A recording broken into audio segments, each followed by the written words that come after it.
오늘은 믿음으로 살려고 할 때 일어나는 일들이라는 제목으로 말씀을 나누고자 합니다. 한번 따라해 보실래요?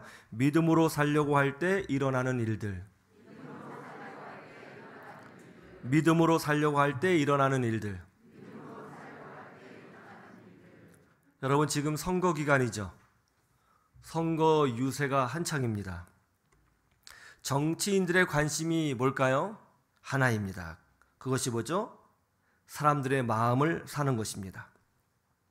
여기서 사람들이란 유권자들을 말하는 것이죠. 사람에게 잘 보이고 사람에게 인정받아야 살아남을 수 있습니다. 정치인들에게 사람들의 숫자는 권력이고 곧 성공입니다. 연예인들도 마찬가지죠. 대중의 마음을 잃어버리면 연예인들은 설 곳이 없어지게 됩니다. 기업인들도, 사업하시는 분들도, 법조계에 계신 분들도, 요즘에는 심지어 공무원들조차도 사람들의 마음을 사야 인정받을 수 있습니다. 그래서 이 세상은 사람들의 마음을 어떻게 끄느냐, 어떻게 사느냐, 그것이 가장 중요한 관심사예요. 이것이 현재 우리가 살고 있는 세상의 모습입니다. 그러나 우리는 누구죠? 우리는 하나님께 인정받는 것을 더 기뻐하고 영광스럽게 생각하는 사람들인 줄로 믿습니다. 물론 사람들에게 인정받는 거 굉장히 좋은 일이죠. 그러나 결국 우리는 하나님께 인정받는 것을 더 사모하며 사는 사람들이에요. 그것을 더 중요하게 여깁니다. 그렇지 않습니까? 사울왕은 사람의 인기를 추구한 왕이었습니다. 그는 눈에 보이는 사람, 눈에 보이는 화려함, 눈에 보이는 숫자를 매우 중요하게 여겼죠. 그러나 다윗은 달랐습니다. 다윗은 사람에게 어떻게 보이느냐 관심이 없었습니다. 다윗의 마음에는 하나님만 가득했습니다. 다윗의 관심사는 하나였어요. 하나님께서 나를 어떻게 보고 계시는가? 하나님은 그 다윗의 마음을 매우 소중하게 여겨주셨죠. 그래서 하나님께서 뭐라고 말씀하셨죠? 다윗을 향하여 이렇게 말씀하셨죠. 다윗은 내 마음에 합한 자라.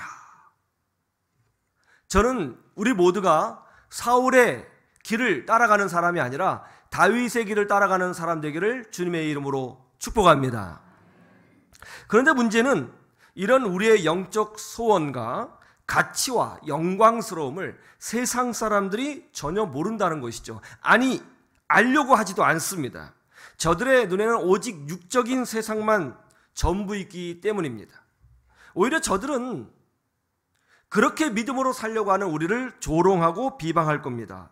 왜요? 하나님을 알지도 못하고 또 영적인 세상을 알지도 못하기 때문에 그런 것이죠.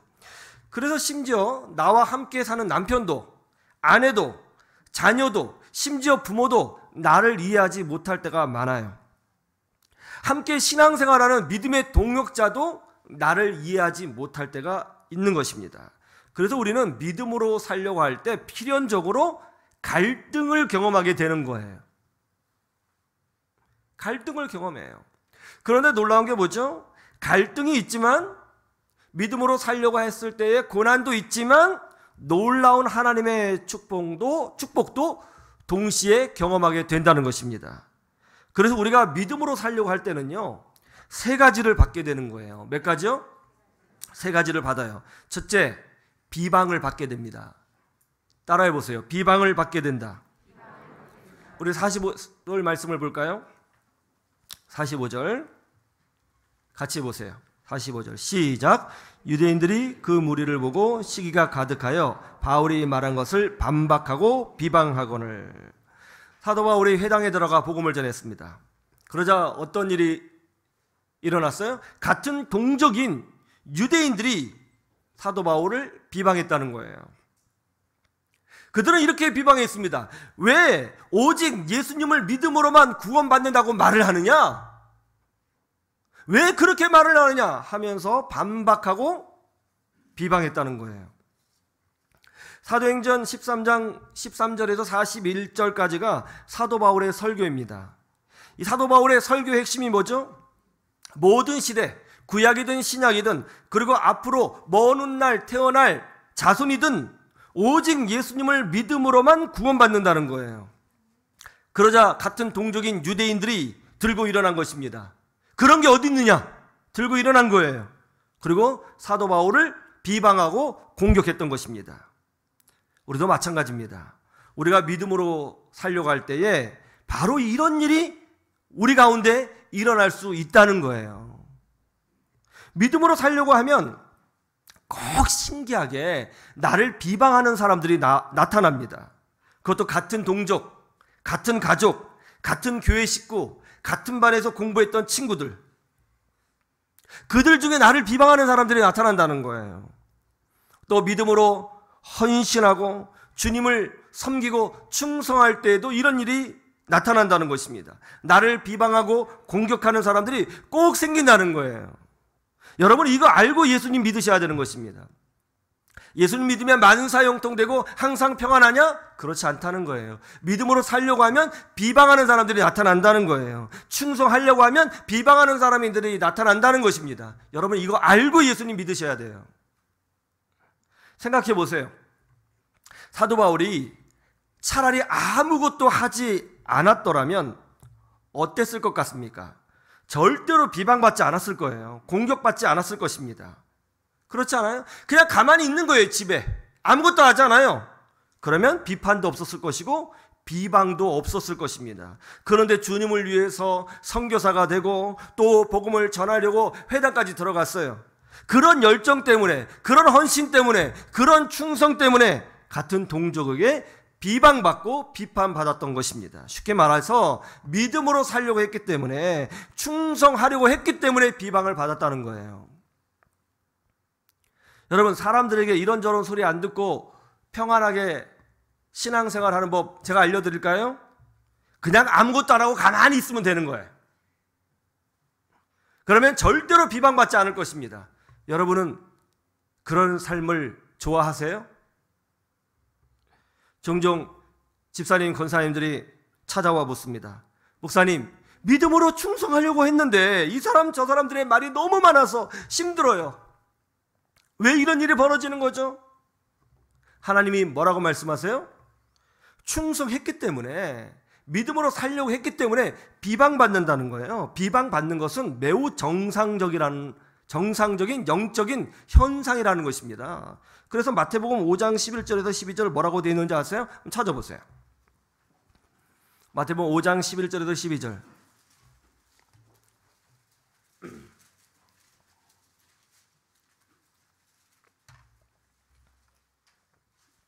마태복음 5장 11절에서 12절 같이 시작. 나로 말미암아 너희를 욕하고 박해하고 거짓으로 너희를 거슬러 모든 악한 말을 할 때에는 너희에게 복이 있나니 기뻐하고 즐거워하라. 하늘에서 너희 상이 큼이라. 너희 전에 있던 선지자들도 이같이 박해하였느니라.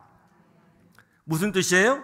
믿음으로 살려고 할 때, 충성하려고 할 때에 비방받는 것은 매우 정상적인 현상이라는 것입니다. 믿음으로 살려고 했는데 비방받았어요? 충성하려고 하는데 비방받아요? 그것은 지금 내가 제대로 신앙생활하고 있다 하는 징표가 된다는 거예요. 그리고 다른 말로 하면 하나님께서 그런 우리를 보고 손뼉을 쳐주시고 계시다, 그런 뜻인 것입니다. 마태복음 12장에 보면 이런 사건이 기록되어 있어요. 예수님이 안식일에 회당에 들어가 말씀을 선포하셨습니다. 그런데 그때 한쪽 손이 바짝 마른 한 병자가 그 회당 안에 있었어요. 그러자 예수님은 그 병자를 일으켜 세우신 후에 말씀으로 치유하여 주셨습니다. 이 얼마나 기쁜 일이에요. 평생 장애로 눈물을 흘리며 살았던 한 영혼을 치료했어요. 사람들에게 손가락질을 받으면서 저주받은 인생이라고 취급당하면서 살아왔어요. 그런데 그 사람이 건강하게 됐어요. 인권을 회복했어요. 자유를 회복했어요. 인정받았어요. 얼마나 기쁜 일이에요. 손뼉을 쳐줘야 되지 않습니까? 그런데 박수를 받아도 부족할 판에 성경에 뭐라고 기록되어 있어요? 유대인들은 왜 안식일에 사람을 치유했느냐며 예수님을 비방했다는 거예요. 믿음으로 살려고 하는데 비방받고 있습니까? 더 충성하려고 했는데 비방받고 있어요? 그렇다면 여러분은 지금 예수님의 영광을 누리고 있다는 것을 아셔야 되는 것입니다. 그러므로 믿음으로 살고 충성할 때에 비방이 생기면 절대로 낙심하지 마시고, 내가 지금 제대로 길을 가고 있구나 하는 것을 깨달으시고 더 담대한 믿음으로 전진하시기를 주님의 이름으로 축원합니다. 두 번째, 우리가 받는 것은 하나님의 위로를 받게 된다는 거예요. 한번 따라해 보세요. 하나님의 위로를 받게 된다. 오늘 본문 말씀 사도행전 13장 48절을 보세요. 놀라운 말씀이 있습니다.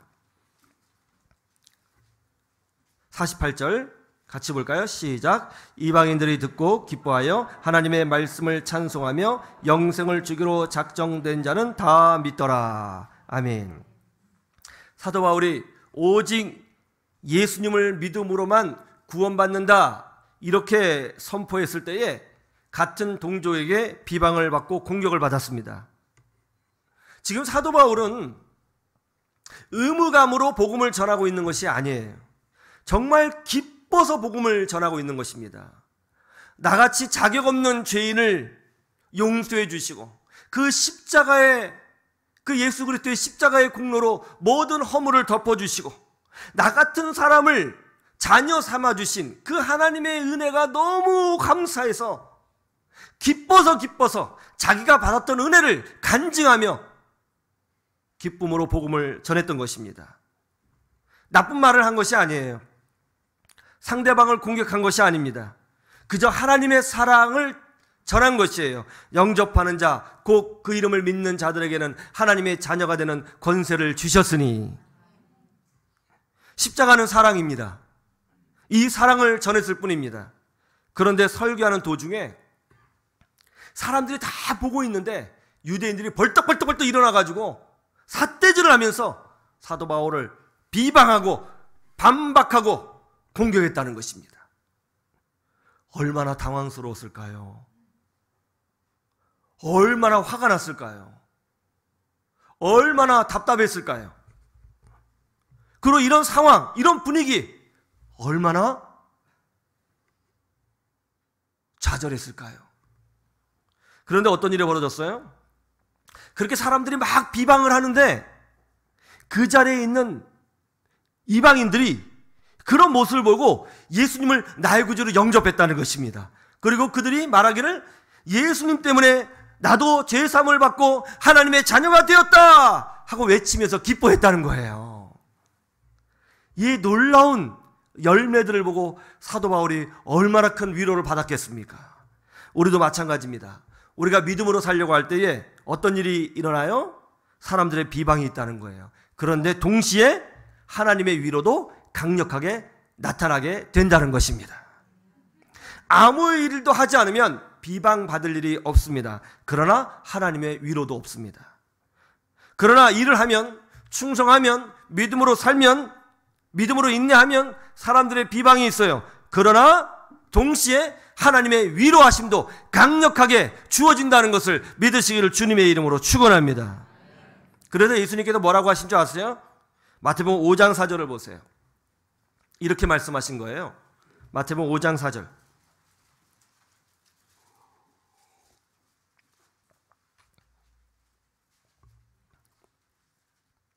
다 같이 시작. 애통하는 자는 복이 있나니 그들이 위로를 받을 것이며. 다시 한번 시작. 애통하는 자는 복이 있나니 그들이 위로를 받을 것이며. 할렐루야. 경기도 안산 제일교회 고은 목사님이 전도사 시절 이런 일이 있었다고 간증했습니다. 당시 안산 지역은 시골 마을이었습니다. 그 작은 시골 마을에 들어가서 교회를 개척했습니다. 거기에 전도사로 교회를 섬기고 있었던 목사님은 한방눈이 펑펑 내리는 어느 겨울날 임신 8개월 되신 사모님과 함께 금식하기로 선포하셨다는 거예요. 임신 8개월째인데 금식하는 이유가 뭐냐? 먹을 것이 없어서 금식할 수밖에 없었다는 것입니다. 고은 목사님은 뱃속의 아이와 사모님을 굶게 한다는 것 때문에 가슴이 너무 아프고 또 좌절감이 생기고 낙심이 생기고 힘들었다는 것입니다. 가장으로서 가족을 제대로 돌보지 못한 책임, 자기 자신이 너무나도 한심스럽게 여겨졌다는 거예요. 내가 왜 목회를 한다고 했을까? 그냥 직장 생활에 있으면 지금보다 훨씬 더 좋았을 텐데, 내가 왜 교회를 개척했을까? 큰 교회로 부인 갔으면 지금보다 생활이 훨씬 나았을 텐데, 내가 왜 이 시골 동네에 들어왔을까? 도시에 있었으면 좀 더 좋았을 텐데. 그런데 갑자기 마음속에 하나님이 목사님을 외면하신 것 같은 느낌이 들었다는 거예요. 하나님은 정말 나에게 관심이 있으신가? 하나님은 정말 나를 돌보고 계시는 건가?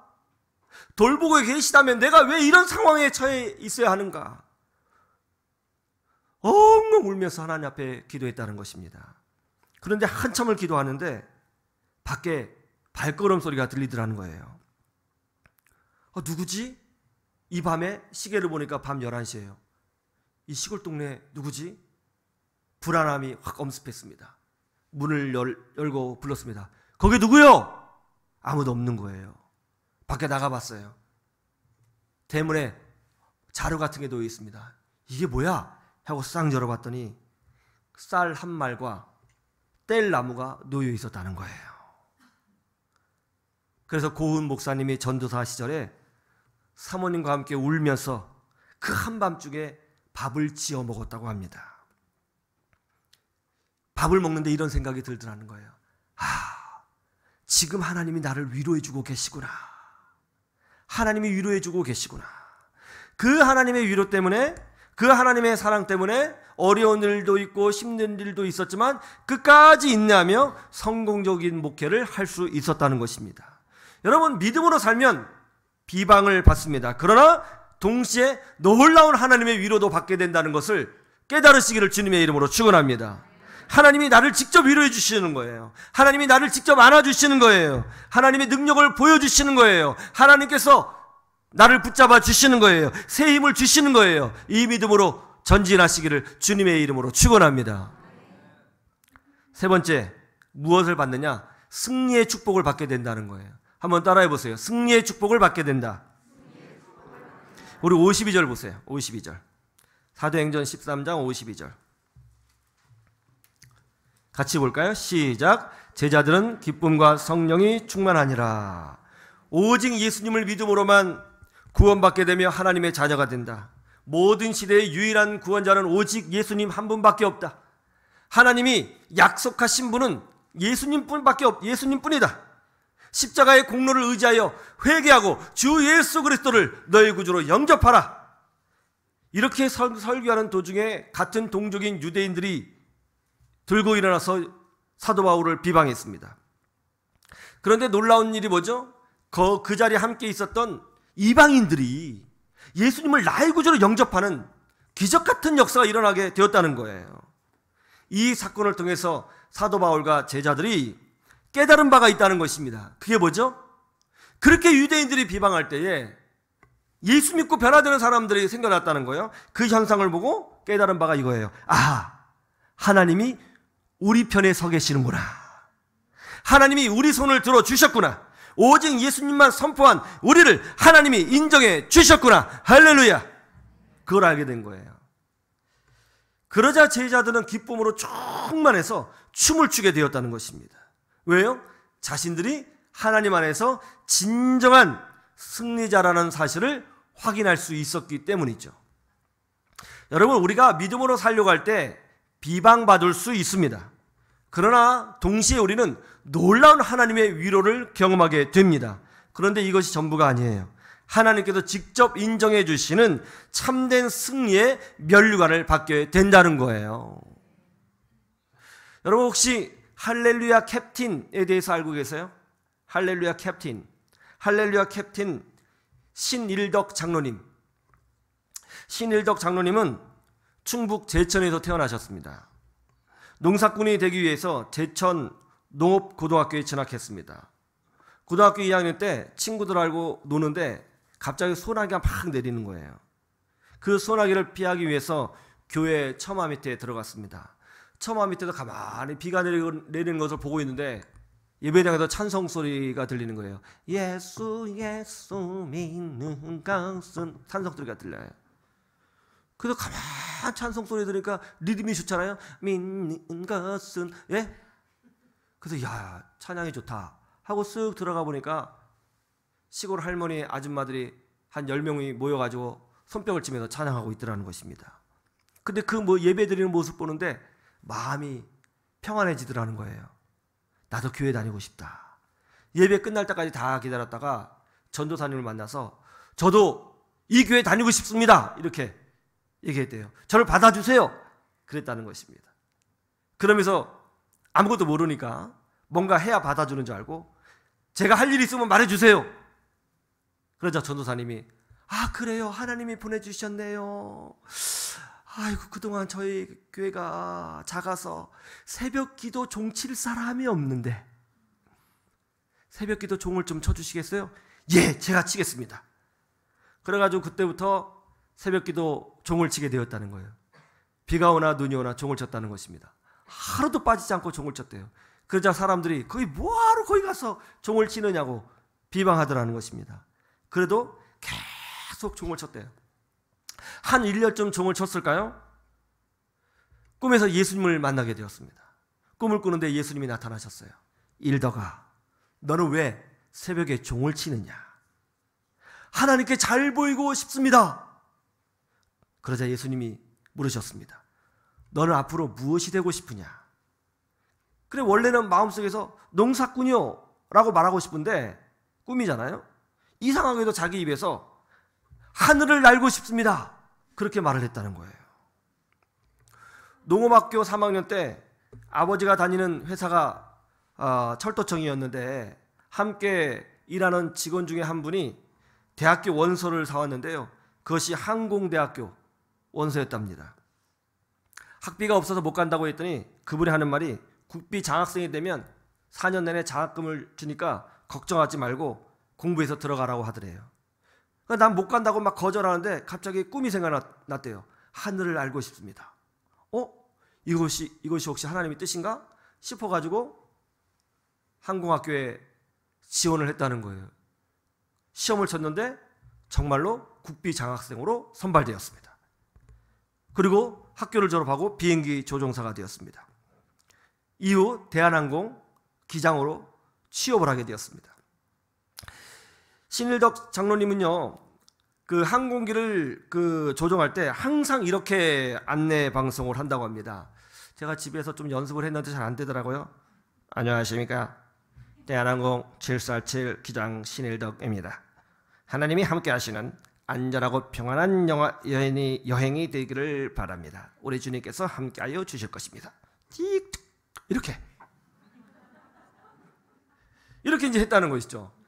그러니까 난리가 난 거예요. 아니 비행기에서 무슨 주님이 지켜주시고 그런 말을 하느냐 기장이. 사람들이 비방했다는 거예요. 그래도 그러든가 말든가 묵묵히 안녕하십니까. 보잉 747 기장 신일덕입니다. 오늘도 주 예수께서 여러분과 함께하여 주실 것입니다. 그렇게 했다는 것입니다. 그런데 정말 이 장로님의 선포대로 역사가 일어났어요. 40년간 21,200시간을 무사고 비행을 했다는 거예요. 한 번도 사고가 난 적이 없었답니다. 그런데 이렇게 비행해서 복음을 전할 때 많은 비방이 있었고 더 충격적인 건 뭐냐면요. 이게 참 가슴 아픕니다. 같은 기독교인들 중에서 같이 교회 다닌다는 사람 중에서 응원을 해줘도 부족할 판에 그분들이 비방을 하더라는 거예요. 그렇게 해서 전도가 되겠느냐고. 오히려 안티 기독교인들만 생긴다. 그러더라는 거예요. 그런데 어떤 일이 벌어진 줄 아세요? 신일덕 장로님이 은퇴할 때에 몇 명에게 복음을 전하게 되었느냐? 본인이 계산해 보니까 약 1만 명에게 복음을 전하게 되었고요. 더 놀라운 것은 말이죠. 그 1만 명에게 복음을 전한 가운데 수천 명이 예수님을 믿었고요. 그 중에서 또 수백 명이 목회자가 되었고요. 그 중에서 수십 명이 신학교 교수님이 돼서 지금 신학교에서 강의하고 있다는 거예요. 하나님은 믿음으로 사는 자를 축복하시고 결국 승리를 주시는 분이심을 믿으시기를 주님의 이름으로 축원합니다. 여러분, 우리가 누구예요? 사람에게 인정받는 거 좋죠. 저도 사람에게 인정받고 싶습니다. 그러나 최종적으로 우리가 원하는 것은 하나님에게 인정받는 거예요. 하나님이 만복의 근원이신 줄로 믿으시기를 주님의 이름으로 축원합니다. 우리가 믿음으로 살려고 할 때에 사람의 공격과 비방이 있을 것입니다. 우리가 충성하려고 할 때 사람의 비방이 있을 것입니다. 그러나 동시에 우리는 놀라운 하나님의 위로를 경험하게 될 것입니다. 그리고 최후 승리의 면류관을 쓰게 되는 것입니다. 이 진리를 붙잡으시고 하루하루를 하나님과 동행하시고 나를 새롭게 하시는 하나님을 경험하시고 은혜를 누리시는 여러분들의 인생이 되시기를 주님의 이름으로 축원합니다. 축원합니다.